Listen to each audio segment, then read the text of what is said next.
Hello everyone, this is Shankar Pratap Singh and you are watching SPS Astrology on YouTube channel। दोस्तों आज मैं आपको बताने वाला हूँ सोल के बारे में, यानी हमारी आत्मा के बारे में। और इस पूरे लाइफ टाइम में जितनी हमारी आयु होती है, एज होती है, उस एज के अंदर हमारी जो सोल है वो किन किन चीज़ों को एक्सपीरियंस करती है और क्या क्या चीज़ें हमारी जो सोल है वो एक्सपीरियंस कर सकती है। और एक्सपीरियंस अगर आप कर रहे हैं तो वो भी लिमिटेड है, यानी ऐसा नहीं है कि आप कुछ भी एक्सपीरियंस करें। जो भी एक्सपीरियंस आप करोगे वो पहले से ही आपके बर्थ चार्ट में लिखा हुआ होता है कि आपकी जो सोल है वो क्या क्या चीज़ एक्सपीरियंस करने के लिए यहाँ पर आई है और आप किन किन चीज़ों को एक्सपीरियंस करके यहाँ से जाओगे। बाहरी तौर पे देखा गया है कि जो हमारा एक्सपीरियंस है घर को लेके, गाड़ी को लेके, अपने आप को लेके, नाम को लेके, फेम को लेके, मैरिज को लेके, तमाम चीज़ों को लेके, ये बाहरी तौर पे हम लोग देखते हैं, जो बाहरी तौर पे हम लोग एक्सपीरियंस करते हैं। और इसी तरीके का एक जो एक्सपीरियंस है वो अंदरूनी तौर पे होता है। अंदरूनी तौर पे जो एक्सपीरियंस हो रहा है वो आपकी आत्मा को हो रहा है। और आपकी जो आत्मा है वो पूरे लाइफ टाइम में किन किन चीज़ों को एक्सपीरियंस करेगी उसको जानने की कोशिश करते हैं। और अगर आपको इस थ्योरी को समझना है तो इसके लिए आपको अपने D9 चार्ट को समझना होगा।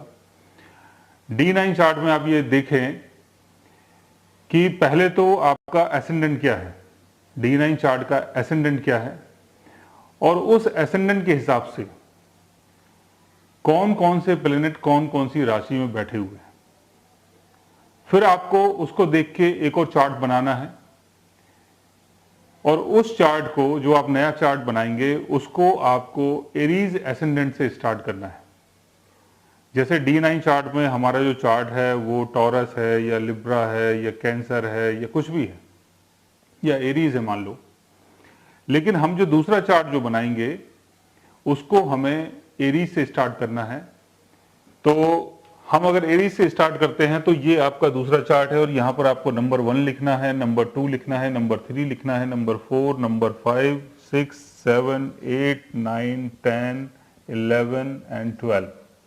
ये आपका बिल्कुल ही डिफरेंट चार्ट और नया चार्ट है। अब आपको क्या करना है, अपने D9 चार्ट को देखना है, यानी नवमशा चार्ट को देखना है और उसमें यह देखना है कि जितने भी जो प्लैनेट्स हैं, सूर्य से लेकर शनि तक और राहु केतु भी, वो किस राशि में प्लेस्ड हैं आपके D9 चार्ट में। एग्जाम्पल के तौर पे आपका सन D9 चार्ट में कैंसर साइन में है और कैंसर साइन में हो सकता है कि आपका सन फर्स्ट हाउस में हो, सेकंड हाउस में हो, थर्ड हाउस में हो, किसी भी हाउस में आपका सन हो सकता है। लेकिन ये जो नया चार्ट आप बना रहे हैं, यहां आपको अपना सन यहां पर प्लेस करना है, राइट। ये पेन काम नहीं कर रहा है और लॉकडाउन के चक्कर में कहीं से कुछ मिल रहा भी नहीं है, तो इससे काम चलाना पड़ रहा है। तो सन को आपको यहां प्लेस करना है और इसी तरीके से हमें यह देखना है कि मून कौन सी राशि में प्लेस्ड है।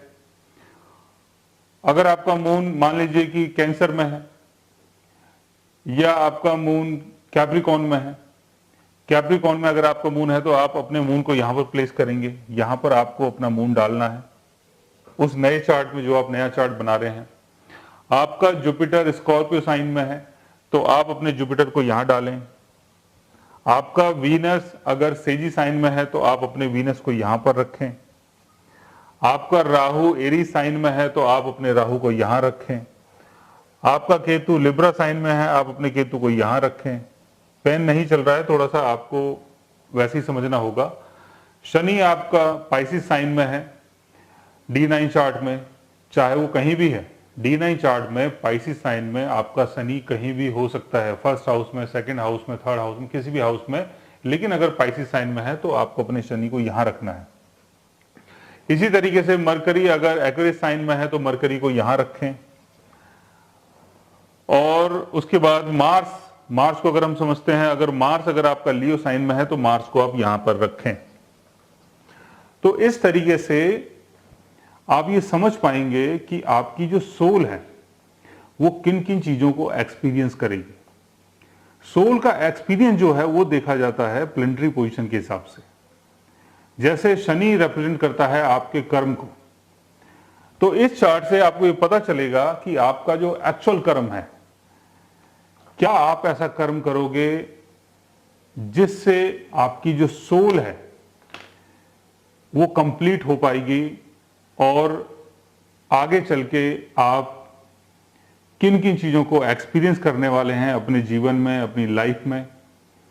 और ये मैंने बात करी है पूरे लाइफ टाइम के लिए कि जो आपकी जो एक आयु होती है, जब आप जन्म लेते हैं और उसके बाद जब आपकी मृत्यु होती है, तो उसके बीच का जो सफर होता है, उसके बीच का जो आपका एक्सपीरियंस होता है, उसके बारे में आपको बता रहा हूं। और ये भी लिमिटेड है, मतलब जो D9 चार्ट में जो प्लेनेटरी पोजीशन है उसी चीज को आप अपनी लाइफ में, अपने जीवन में अंदरूनी तौर पर, यानी अंदर से, ये जो विकास है ये अंदर का विकास है, बाहर का विकास नहीं है। बाहर से हो सकता है कि लोगों को आप कुछ और दिखाई दें, बाहर की जो डेवलपमेंट है वो कुछ और हो सकती है, लेकिन ये आपकी इनर डेवलपमेंट है और आपकी जो सोल है वो इस चीज को एक्सपीरियंस करेगी।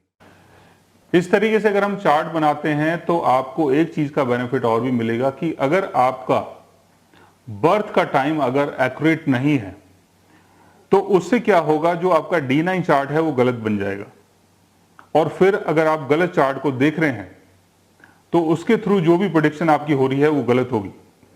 तो इस तरीके से आप अपना चार्ट बना सकते हैं, एरीज एसेंडेंट बनाएं और अपने D9 चार्ट में अगर वो चार्ट गलत भी है आपका तो उसमें ये देखें कि प्लेनेटरी पोजीशन क्या है और प्लैनेट्स जो हैं वो किस राशि में प्लेस्ड हैं।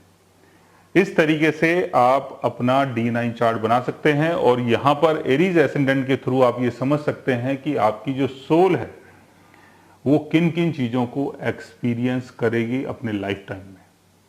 सो गाइज, आज मैंने आपको बताया D9 चार्ट के बारे में। अगर आप भी जानना चाहते हैं अपने D9 के बारे में तो उसके लिए आप हमारे चैनल को सब्सक्राइब कर सकते हैं। और अगर आप हमसे बात करना चाहें, कंसल्ट करना चाहें, पर्सनली हमसे मिलना चाहें तो आप हमारी वेबसाइट के थ्रू हमें मेल कर सकते हैं, मैसेज कर सकते हैं और गाइज आप हमसे बात भी कर सकते हैं। So guys, take care, love you all and good bye.